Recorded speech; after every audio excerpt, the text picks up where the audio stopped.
Singkil sejak sepekan terakhir mengakibatkan meluapnya dua sungai besar. Ribuan rumah warga yang berada di bantaran sungai terendam banjir setinggi 2 meter lebih.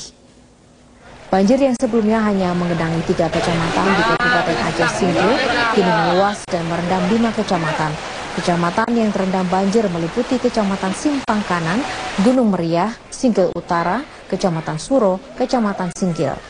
Selain merendam ratusan rumah warga, banjir juga melumpuhkan jalan utama yang menghubungkan Kabupaten Aceh Singkil dan kota Subulu Salam, Provinsi Aceh. Tingginya genangan air banjir yang mencapai 2 meter lebih ini membuat warga kesulitan untuk mengevakuasi barang-barang berharga mereka. Bahkan sebagian warga terpaksa mengungsi ke tempat kerabatnya yang tidak terkena banjir.